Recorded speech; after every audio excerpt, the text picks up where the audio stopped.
லஞ்சம் தவிர் நெஞ்சம் நிமிர். இன்றைய சிறப்பு செய்தி அறிக்கை.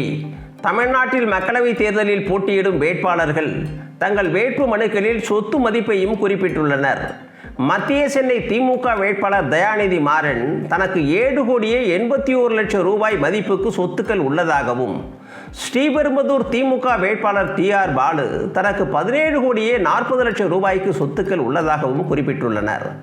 அரக்கோணம் திமுக வேட்பாளர் ஜெகத்ரட்சகன் 53,45,00,000 ரூபாய் மதிப்புக்கு சொத்துக்கள் இருப்பதாக வேட்புமனுவில் குறிப்பிட்டுள்ளார்.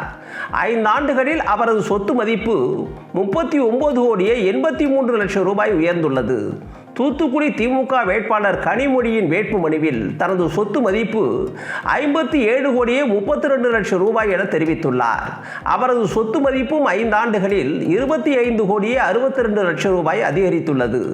திருநெல்வேலி தொகுதியில் போட்டியிடும் பாஜக வேட்பாளர் நயினார் நாகேந்திரன் 2019ஆம் ஆண்டு 94,90,00,000 ரூபாய் சொத்து மதிப்பு காட்டியிருந்தார்.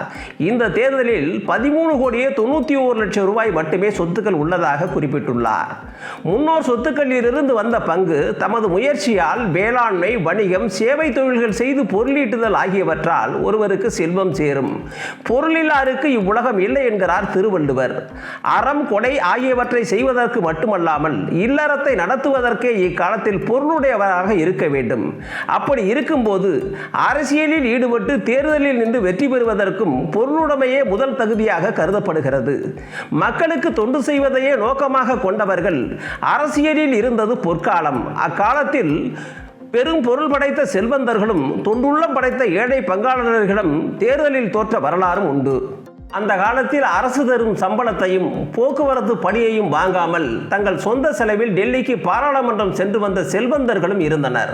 தங்கள் சொந்த பணத்தை அரசியலிலும் பொது வாழ்விலும் கரைத்து மக்களுக்கு தொண்டு செய்தவர்கள் அவர்கள். நாடு விடுதலை பெற்று 75 ஆண்டு காலத்தில் இந்த நிலைமை தலைகீழாக மாறிவிட்டது.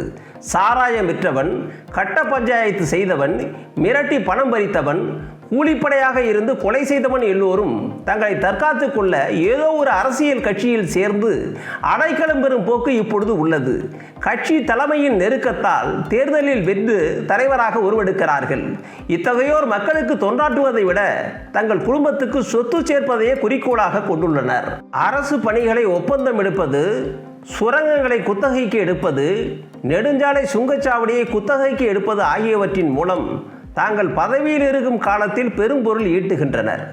ஒருவேளை அடுத்த தேர்தலில் தோற்க நேரிட்டாலும் லாபத்தில் பங்கு தருவதாக கூறி அப்போதைய ஆட்சியுடனும் உடன்பாடு செய்து கொண்டு தடங்கலின்றி தங்களுடைய தொழிலை தொடர்கின்றனர். அதனால் அரசியலே ஒரு தொழிலாகிவிட்டது. இத்தகைய சூழலில்தான் தேர்தலில் போட்டியிடும் வேட்பாளர்களின் இப்போதைய சொத்து மதிப்பு, முந்தைய சொத்து மதிப்பு ஆகியவற்றை பகுப்பாய்வு செய்ய வேண்டி உள்ளது. அரசு பணியில் உள்ள ஒருவர் அதற்கு இடையூறாக எந்த தொழிலும் செய்யக்கூடாது என்று விதிமுறை இருக்கிறது. அதன்படி பார்த்தால் அரசின் பதவியில் இருப்போரோ அவர்களின் குடும்பத்தினரோ இவர்களின் பங்காளியாகவும் இயக்குநர்களாகவும் கொண்ட நிறுவனங்களோ அரசின் ஒப்பந்தங்களை எடுக்கக்கூடாது, அரசுடன் வணிகம் செய்யக்கூடாது, அரசு நிறுவனங்களிடம் குத்தகையும் பெறக்கூடாது என்று விதிகளை ஏற்படுத்தி இருக்க வேண்டும். குறிப்பாக வெளிநாடுகளிலும் வெளி மாநிலங்களிலிருந்து வந்து தொழில் செய்யும் நிறுவனங்களின் பங்குகளை வைத்திருக்க கூடாது என்று விதியும் இருக்க வேண்டும். அப்படி இருந்தால்தான் ஆட்சியாளர்கள் வெளிநாட்டு நிறுவனங்களுடன் ஆதாயம் கருதி புரிந்துணர்வு உடன்பாடு செய்து கொள்ளும் போக்கு முடிவுக்கு வரும். ஆட்சியில் உள்ள அரசியல்வாதிகள் மேற்கண்ட நேர்மையற்ற முறைகளில் தொழில் செய்வதால் குறுகிய காலத்தில் பல்லாயிரம் கோடி ரூபாய் அளவுக்கு சொத்துக்களை குவித்து விடுகின்றனர். அதை பார்க்கும் மற்றவர்களும் குறுகிய காலத்தில் பெருஞ்செல்வம் குவிக்கும் நோக்கத்துடன் அரசியலுக்கு வருகின்றனர். நேர்மையற்ற வழிகளில் வருமானத்துக்கு அதிகமாக சொத்து சேர்ப்பதை கண்காணிப்பதற்காகவே வேட்பு மனுக்களில் சொத்து மதிப்பை குறிப்பிடும் முறை கொண்டு வரப்பட்டது. ஆனால் பல்லாயிரம் கோடி ரூபாய் சொத்து மதிப்புள்ள வேட்பாளர்கள் அதை மறைத்து சில 10 கோடிகளையே வேட்பு மனுவில் குறிப்பிடுகின்றனர்.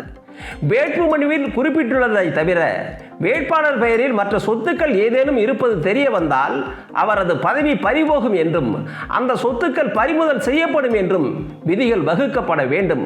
அப்படி இருந்தால்தான் உண்மையான சொத்து மதிப்பை குறிப்பிடுவார்கள். 5 ஆண்டு முடிவில் வருமானத்துக்கு அதிகமாக சொத்து சேர்த்துள்ளார்களா என்பதையும் அரசு முகமைகள் மூலம் கண்டறிய முடியும். அத்தகைய ஒரு விதியை சேர்த்து மக்கள் பிரதிநிதித்துவ சட்டத்தில் திருத்தம் கொண்டு வர வேண்டும் என்பதே நேர்மையான அரசியலை விரும்புவோரின் கோரிக்கையாகும். இந்த சிறப்பு செய்தி அறிக்கை இத்துடன் நிறைவடைந்தது. இந்த வீடியோ உங்களுக்கு பிடித்திருந்தா லைக் பண்ணுங்க, ஷேர் பண்ணுங்க. நாம் அதிகம் நேசிக்கும் நம் தமிழ்நாட்டில் நேர்மை தீ பரவ உடனே சப்ஸ்கிரைப் பண்ணுங்க.